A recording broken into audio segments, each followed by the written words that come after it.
allowed it. You're not allowed it. You're not allowed it, Coop, because it's not made by Platinum. Okay, it's made by Clover Studios. Okay, some of the employers are at Platinum, but it's a different company. Step away from it, Coop. You're not allowed it, mate. You're kidding. As normal, I'm starting a list with a game that's not on the list. Okami. Welcome to my top 5 Platinum games.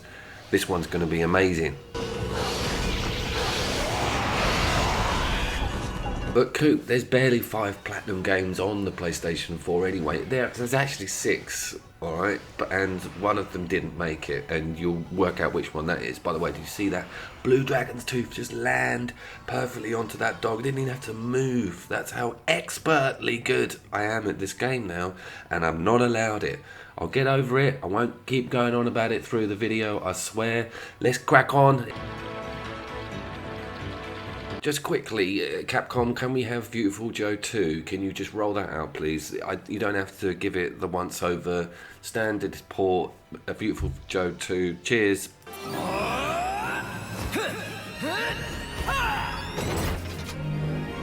Team, forward! Roger.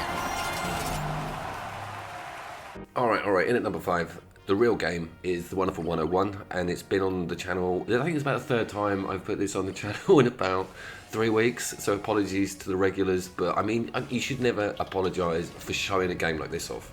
It is an older Platinum game, and it came out on the Wii U, and we'll talk about that later, because Platinum is currently putting more out on the Nintendo system at the moment in regards to new IPs than it is over with Sony. That's probably quite a complicated deal, but wow, look at the little robot falling apart, look at my sword. It is a very complicated game in regards to what you're controlling and how you're controlling it, but it soon becomes natural. And just with Okami, it's one of these freehand drawing aspects that works surprisingly. Master, I sense he poses little threat. Platinum normally has these rules with its AAA titles, and one of the rules is that you will always get a shoot 'em up moment, which is such a brilliant idea. Just about every one of these games has this. Wonderful 101s is incredible, and this also exists within the game engine. So what I mean is, if one of these projectiles gets to me, I have to turn into a shield to protect myself. I'm still vulnerable within the game's aspects. That's a very cool idea, and it adds a bit of panic, and you're always having to remember what your moves are. It's not just firing blindly at an enemy. There's also some good news for people who were a bit concerned about the lack of content on the base game. So do you remember me pointing out that they had the 2-player missions that were all stacked up? Well, I found out that you can go into them on your own. This is the normal difficulty one. So, I know it's geared up for 2 people to be playing it, right? But bloody hell, so if you finished it and you're thinking, I really want a challenge, I really want to find out if I'm any good at this game, go in there and have a look at that, because straight off the bat, you'll get your ass kicked.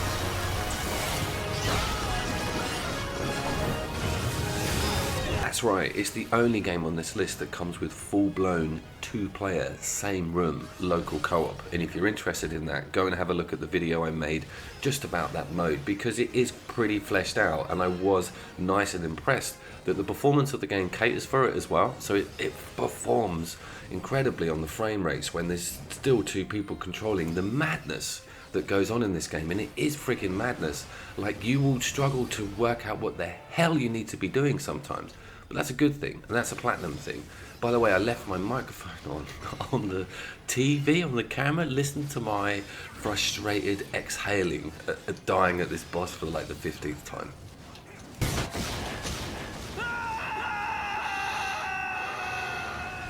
So this is such an interesting one. Let me explain why I had such a fascination with looking at this game again.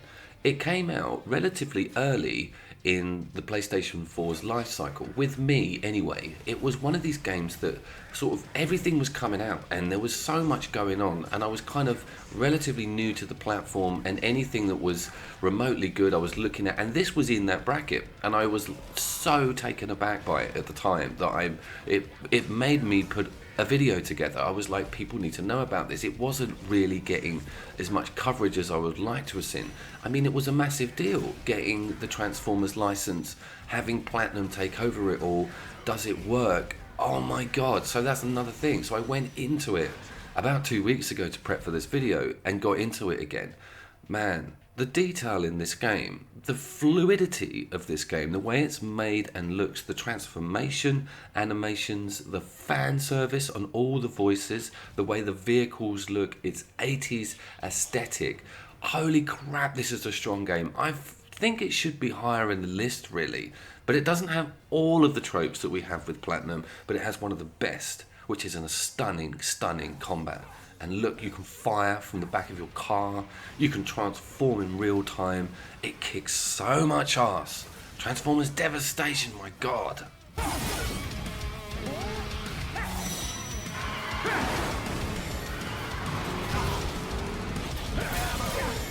So the Wonderful 101 does play on this aspect a little bit, but Devastation really cuts to the main story of why Platinum are so successful, and it's to do with crowd control, and it's to do with a slowdown mechanic that's attached to a skill level that is normally a well-timed dodge. Look at that guy come in on the left there. Also straddles the chase stuff, so this is such a great. Megatron turns into his tank, you're herring down this road. It kind of replaces the on-rail shoot-'em-up stuff, but it still looks so good. So much satisfaction in kicking these guys' ass.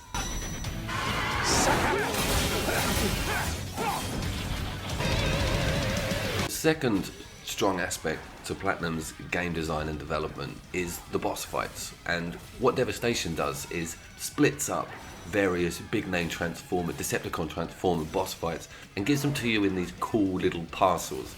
And this is a fight with Megatron, kind of quarter of the way into the game, where you're in an electric arena and you will get hurt if you hit that barrier, but so will he. And look how cool it is, smashing him against it, firing at him between moves as he's in the air, switching to that range on the fly is so clever. And I earn my dodge roll and give him the beans.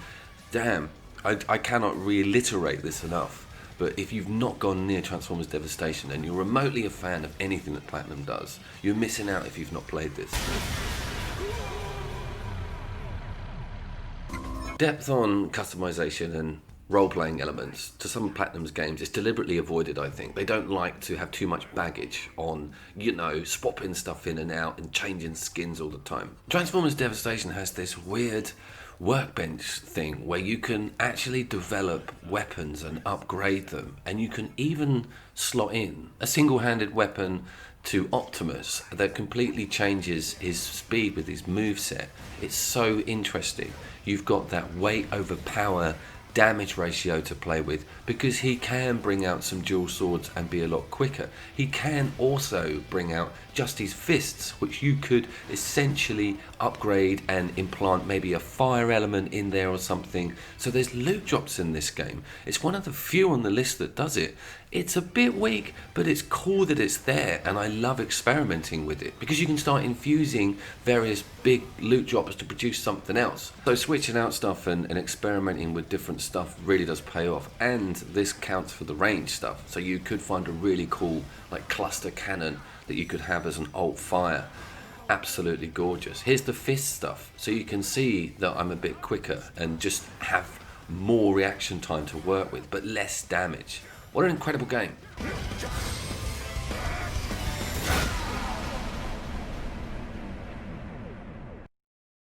Bayonetta. Okay, things are getting really serious now with Bayonetta coming in at number 3. I think we're at number 3, so right smack bang in the middle. You might be thinking, Coot, that is a little bit harsh, because it could be Platinum's most famous game. I wonder what it is on the numbers. It could be its biggest selling game, to be fair. Bayonetta 1 and 2. Strange story with them, because Bayonetta 1 came out on multi-platform. I just bought it on PC. And then Bayonetta 2 went to Wii U exclusive, which wound me up no end. But the good news was we also got Wonderful 101. But we got some terrible stuff on the Wii U as well from Platinum, including a Star Fox remake, which was goddamned embarrassing. We don't have to look at that on the list. And that brings me over to the strange relationship we've got with Platinum and Nintendo and Sony. So there's a game called Astral Chain, which was probably their most recent and highest budget game that's been released, and a game that adheres to all of this gorgeous stuff we're looking at in this video. and it's just a damn shame that some of you will never get to play it. It's available on the Switch, and I have reviewed it on the channel, but it's difficult because I can't capture any footage from my Switch. It's all trailer footage. You'll have to trust me. But if you're thinking, oh yeah, I own a Switch, didn't realise platform had that big a presence, Astral Chain. But let's concentrate on what we're looking at here. This is strange because it didn't record that music that I have normally in the background that the game would have, and it's the Fly Me to the Moon remix. It cut it out of that. I'll show you at the end, and it actually sounds completely haunting without that music in it. It's a really uplifting song if you know it, and without it the game is pretty damn dark. Now this is an interesting bit of footage. I wanted to include it because it's an early boss fight, and it's a boss fight that allows you to go onto the walls. It doesn't adhere to gravity at all, and at the time that was quite a big thing, to go out there and really mix up a boss fight with being able to run literally everywhere. And she's got the almost same moveset as you, so it's a great fight.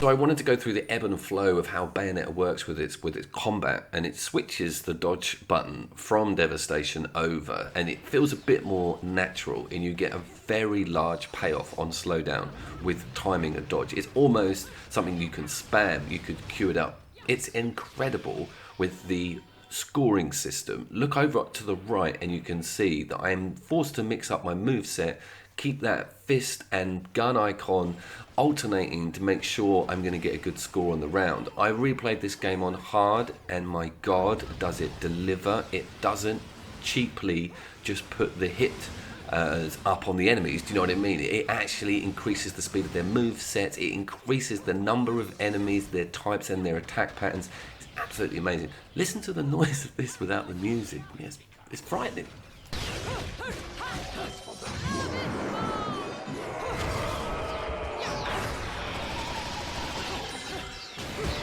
To an observer, this might look like some random scantily clad woman jumping around doing weird, but this is all queued up. I even don't use my specials on some of the enemies and save it for a spectacular finish. Do you know what I mean? The button prompt, I ignore it, I put it onto an enemy I want to actually give the most damage to, and it's just so clever how you see that. I queue everything up. It's the control. This one's got the most of all of them when it comes to perfect controls.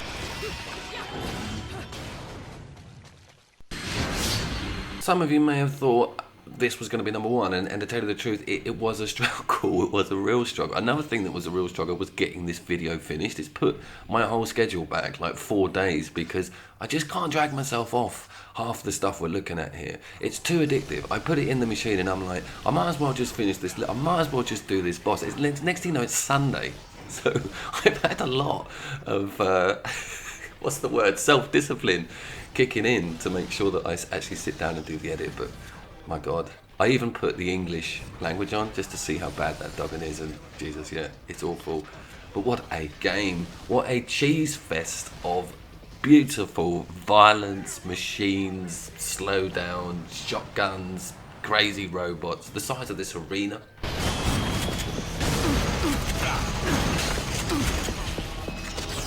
The freedom of movement that you get with that knee slide mechanic, and this is a different one to the rule because the slowdown mechanic is self-instigated.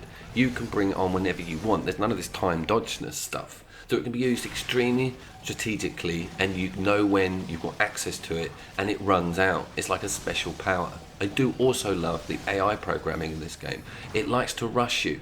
It likes to make sure that you're dealing with problems. Look at that dude, out of nowhere. And I also think that the particle physics and maybe the remaster stuff could be a little bit better. Professor! Sam! It reminds me a little bit of early Metal Gear with the bosses, especially with this first boss, with the arena, with the campy introduction, with just how he looks. It's got a certain Kojima cheesiness to it. It's cool. I like the idea, and having that English language on is even better.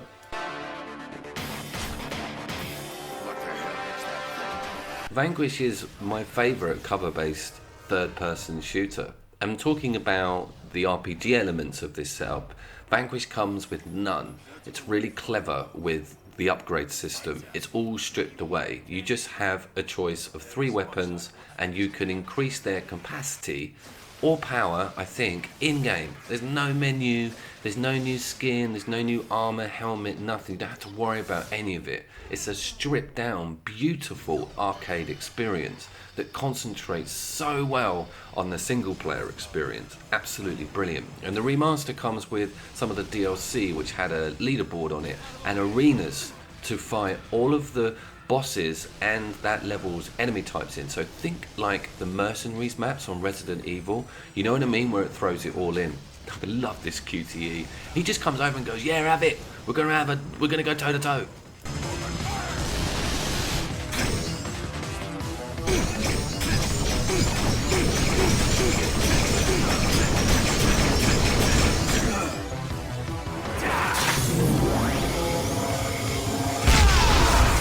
Not having it at number 1 is tough. It feels like a bit of a betrayal. It is my favourite game of the 7th generation systems. That's a really big one for me. Looking at what it did or what it does over the years and comparing it to games that have come out since its release in exactly the same vein, i.e. cover-based third-person stuff, Vanquish shows its strength just time and time again when you hold it up against brand new titles. And this remastered version coming out recently just reminded me of how strong a game it is, and also how much of a whim it was and how successful an idea it is.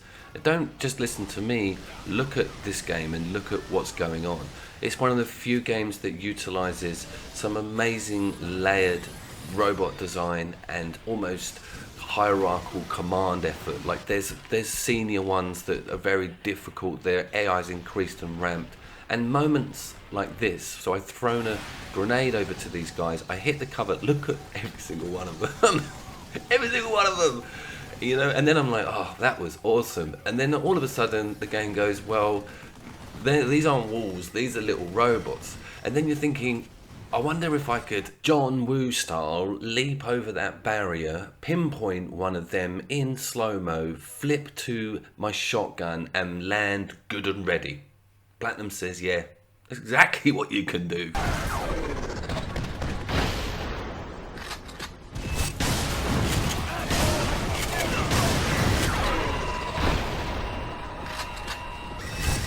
It's a game I find very hard to get bored of, and that's always a good sign. It's a game that likes you to muck about with it. It likes you to just come in, do a level, and just see what you can achieve with it. There's loads of replayability on the scores and the deaths, and even finding the secret things within the level itself. And this is, again, another prime example of how good a hard mode can be. New enemy types, new attack pattern types, I don't need to reiterate that. You've all been lectured about that enough. There's a fantastic scene here where there's a conveyor belt going down the middle of the room, and it's just bringing enemies to you, a bit like that game show where you've got to remember what went past, but it gets better and better and better because more and more gets shoved to you and you have to just deal with it. And one of the things that happens when you get low on energy is you get that slowdown. So if you're about to die, you'll get a slowdown saying this is your last opportunity. Look at the bullets in the air scraping past my head as I just managed to grab that cover. It's tense, it's beautiful, and it really works. Look at the transformation on the rocket, his day's over. And then I'm like, there's some stuff going on up here that I need to deal with early. Shotgun's not going to reach, let's flip over. And this is where the game is like, it really didn't plan for me to go right up in the face of them like this. But it deals with it, it tries to cope with it, and it likes you to throw these herrings at the gameplay style. I've just ripped this whole situation brilliantly. And there's a yellow guy. He has second thoughts about going onto that cannon. Now, is that an AI mistake? What I mean is, did he reach his radius and then just rubber band back? Or did he have second thoughts about getting on that mounted cannon because, you know, he knew... you read too much into this stuff. But that is just testament to how cool, even if that was a random thing, how cool this game is and how it behaves so naturally with you.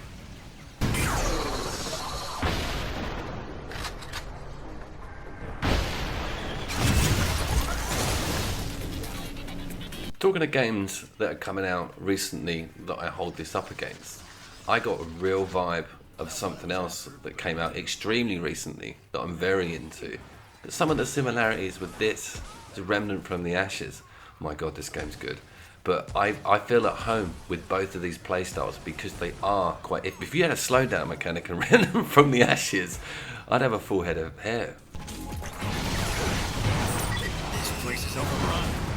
So number 2 is my favourite game of all time. That doesn't make sense, Coop. But yeah, second favourite game of all... Well, I don't know. But the best Platinum game is now coming up. It's a controversial one, and I had to have a few conversations with a few people about whether it is a true Platinum title. But once we looked into the development, and once we looked into who actually was involved in it and in what, you realise that, yeah, it can be billed as a true Platinum title. So, Coops, just get on with it, you prat. Yeah, okay. Critically acclaimed, isn't it? I think it was probably put Nier on the map. I know it's a sequel, but the impact of this game and its multiple ending theme, i.e. I think I'm on my third. It's a bit crazy about the playthroughs on this game. It's however many you're prepared to put in, however much investment you want into that story. Now let's talk about that. That's the interesting thing, because every single game we've been looking at so far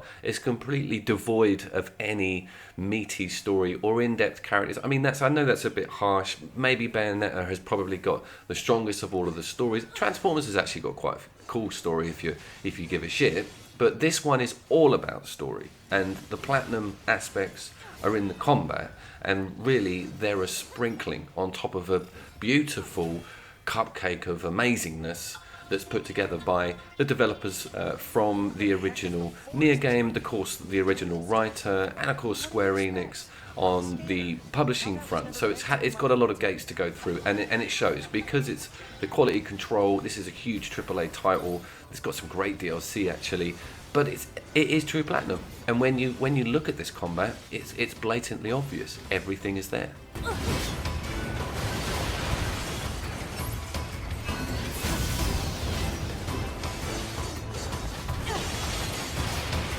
Check this guy.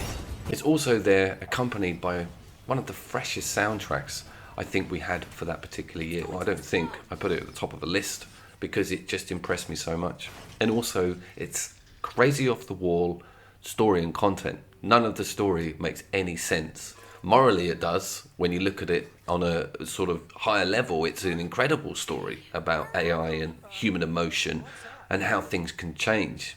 But it's how it's set, the way it introduces its action RPG elements to you, and how they're beautifully blended with Platinum's hardcore action gameplay style. The two go together so well, and I think that is why this sold millions and millions of copies. The enemy design for me leaves a little bit of... I want more. You do get more. The bosses are quite formidable, but the early game stuff is not going to blow your mind. They're good, they're crowd control-y, and I like the idea of the range straddle. So when we were talking about Wonderful 101 and those cool shoot 'em up scenes, this has a shoot 'em up in it with you all the time. The robot that's with you allows range combat, a big builded beam, and the game also just goes full-blown top-down shooter. One of the first levels, introductions to the game, is a shooter level, so major points scored there, and that baffled a lot of people. I remember a lot of people who don't actually get involved in Platinum stuff played this because it was AAA and so big. They're like, what's going on? I'm a spaceship, and all us Platinum fans are like, yeah, that's how you do it.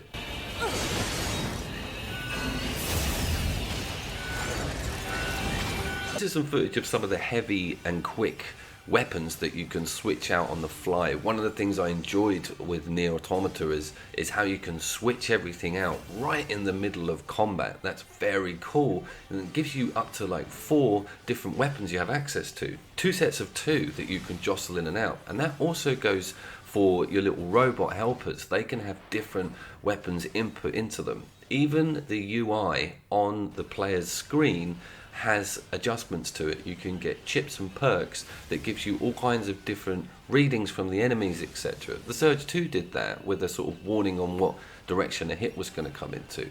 I actually don't mind the design on this particular guy. He's like a chariot, and then he's on this like rudimentary horse. They're deliberately a bit crap, these guys, because I don't want to go to spoilers, but they're not entirely evil. You get to the entirely evil stuff later on in game. Why is it at the top of your list, Coop? Because it sounds like you're sort of making excuses and you're genuinely miffed that it beat everything else. Well, I've given it the most playtime of all the games. It's one of the few games that makes me want to finish it multiple times. It's something that I think Platinum lack a bit of substance when it comes to the writing and stories within their games. And a lot of people like substance and games with story. I get miffed with people moaning that Mortal Kombat 11 didn't have a nail-biting one-player story campaign. Do you know what I mean? That kind of annoys me, and a lot of people won't go to Platinum Games for an in-depth story. It's not what you're looking for. You should be going there for amazing, fast-paced, reactionary-based combat. That rhymes, that was awesome. But this has got both, right? Hasn't it? It's got really cool characters, really cool story. It's got really good in-depth RPG elements to it, and it's all coupled with this flawless Platinum combat, which also is coupled with one of the best soundtracks available on the PlayStation 4. I shit you not, guys. Just go and Google it and sit down and chill and listen to it. It's amazing on its own right. So, we're going to finish up. What an incredible list, right? Not a single dud on here. Nier Automata, however you want to say it, won. And for whatever convoluted reasons I gave you, it deserved to. As always, headphone users beware. At the